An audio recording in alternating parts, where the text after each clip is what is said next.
Manish Gupta murder case में SIT सच के बेहद करीब पहुंच चुकी है। बशर्ते एसआईटी वह बिना किसी हेर फेर के सच सबके सामने रख दे। यह सवाल हम सिर्फ इसलिए उठा रहे हैं क्योंकि मनीष गुप्ता की पत्नी मीनाक्षी गुप्ता हत्या के बाद से ही चीख चीख कर अपने पति के हत्यारों को सलाखों के पीछे पहुंचाने की जगह जगह गुहार लगा रही हैं। लेकिन अब तक एक भी हत्यारोपी पुलिस कर्मियों की गिरफ्तारी का न हो पाना पूरे सिस्टम पर सवाल खड़े करता है। क्योंकि 6 में से एक भी आरोपी नहीं पकड़ा गया, ये बहुत सोचने की बात है। अब जरा इन तस्वीरों को देखिए। यह तस्वीरें गोरखपुर के उसी कृष्णा पैलेस होटल के अंदर की हैं जहां मनीष गुप्ता की बर्बरता से पिटाई की गई थी और फिर उसकी थमती सांसों वाली बॉडी को लेकर हत्यारे इलाज कराने के लिए अस्पताल लेकर भागे थे। उसी दौरान मनीष के शरीर से निकला खून होटल की फर्श पर बह रहा था, जिसे हत्यारे पुलिस वालों ने सीसीटीवी फुटेज की तरह साफ करा दिया था।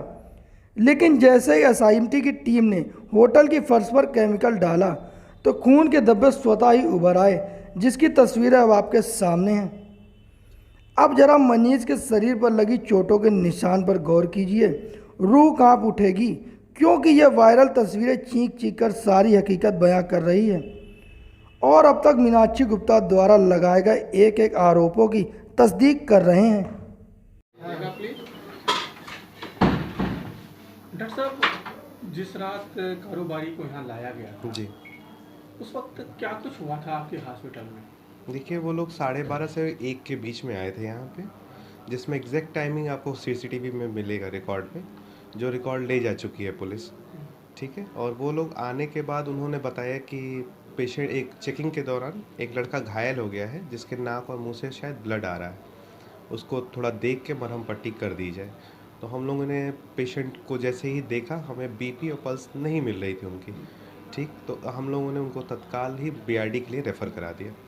तो डॉक्टर साहब, रात का वक्त था, कौन जी। उस वक्त यहाँ पे मौजूद थे? रिसेप्शन पे लड़का एक निकेश है वो था, और यहाँ पे डॉक्टर राजेंद्र मौर्य थे जो रात में ड्यूटी करते हैं यहाँ पे, और उनके द्वारा बताया गया कि पेशेंट की कंडीशन इतनी अच्छी नहीं थी कि हम यहाँ पे रख के सेंटर पे इलाज कर सकें, इसलिए हमने तुरंत उनको हायर सेंटर के लिए रेफ़र करा दिया। सर, आप कह रहे हैं कि पल्स नहीं मिल रहा जी। था, तो क्या रीज़न हो सकता है? पल्स ना मिलने के बहुत से रीज़न हो सकते हैं। अगर हैवी ब्लीड हो तब भी पल्स फीबल हो जाएगी, कई बार फील नहीं होती है, तो इस कंडीशन में यहाँ रखना ठीक नहीं था। तो क्या पुलिस वाले आपके और स्टाफ से कुछ कहे कि सिर्फ लेके आपने रेफर कर दिया? नहीं, ऐसा कुछ भी उन्होंने नहीं कहा कि आप रखिए या तुरंत देखिए। उन्होंने कहा कि देख लीजिए, आपके बस का हो तो रख दीजिए, नहीं तो हमें रेफ़र कर सकते हैं। तो हम लोगों ने देख के उनको रेफ़र करा दिया। यानी कि जब इस वक्त आए तो एबनॉर्मल कंडीशन? जी, एबनॉर्मल कंडीशन थी। मैम ये बताइए कि आप कितना समय करीब बीत गया है, अब तक आरोपी नहीं पकड़े गए, तो किस तरीके से बन बचा? 7 घंटे से ऊपर हो गया, करीब 1 सप्ताह हो गया। आरोपी अभी तक नहीं पकड़े गए। हमारे परिवार के 2 लोग एसआईटी टीम के साथ भी गए, वो भी उस जगह गए जहाँ मेरा माँ का सुराग उतरा था। तो मन में बहुत सारे डर हैं कि वो पकड़े नहीं गए, वो कुछ भी कर सकते हैं।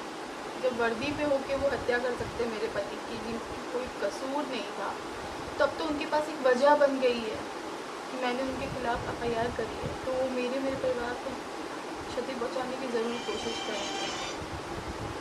तो मुझे डर है, मैं चाहती हूँ, सीधे से अपील कर रही हूँ, उनको जल्द से जल्द पकड़ा जाए, क्योंकि 6 में से एक भी आरोपी नहीं पकड़ा गया, ये बहुत सोचने की बात है। उनको छुपाया जा रहा है। जिस तरीके से पुलिसकर्मी का बयान आया कि मैंने नहीं सिपाही नहीं किया, देखिए, वो कह रहा है मैंने नहीं किया, सिपाही नहीं किया। इस बात से ये तो क्लियर हो रहा है कि पुलिस के द्वारा हुआ है। लेकिन हर इंसान अपना दोष छोटे पे उड़ेल देता है। वो बड़ी टेक्नीशियन पर उसने सिपाही को बलि का बकरा बना दिया, जबकि मिलकर सबने किया है, लेकिन मेन जो काम किया है उसी ने किया है। फिर भी वो ऐसा कर रहा है। हत्या किया है, वो सोच रहा है सारे केस तो दबा लिए हैं। पूरा उसका पिछला रिकॉर्ड देखा जाए तो खराब ही गया है। रिश्वत भी लेता है, मारता भी है। उसके खिलाफ मैंने कुछ सुना भी है कि 3 चीज़ें बहुत ज़्यादा वो बोलता है। पहला कि आई एम इंस्पेक्टर से, यानी अपनी वर्दी का गुमान है। दूसरा कुछ ऐसा ही है कि वो पैसे के लिए बहुत करता है, नकदी नाम जाता है उसका। तीसरा बोलता है नेता वगैरह मेरे लिए कुछ नहीं है, जो भी नेता से सिफारिश करेगा मैं उसको मार मार के गुब्बारा बना दूंगा। तो यानी वो इन सब चीज़ों से चिढ़ता, वो सब काम वहाँ हुए थे तो उसने जानबूझ के मेरे पति की बहुत बेरहमी से हत्या करी है। तो मैं चाहूँगी वो जल्द से जल्द पकड़ा जाए, क्योंकि मुझे अपने घर की भी, लोगों की भी सेफ्टी की चिंता हो रही है। क्या आप तक कोई धमकी, कोई समझौते का दबाव है किसी तरीके का, कोई इस तरीके का? धमकी वगैरह तो ऐसा कुछ नहीं आई है, मेरे पास नहीं है ये धमकी वगैरह। पीड़ित ने कहा था कि साक्ष्य संकलन के बाद गिरफ्तारी करेंगे, इस पर क्या? जो नॉर्मल लोग होते हैं वो जब मर्डर कर देते हैं, हम एफआईआर दर्ज करते हैं, तब भी साक्ष्य संकलन होता है, तब तो तुरंत गिरफ्तारी होती है। तो ये इस केस में क्यों? उनके कोई खास होंगे या उन्होंने ही करवा दिया होगा, क्या बोल सकते हैं।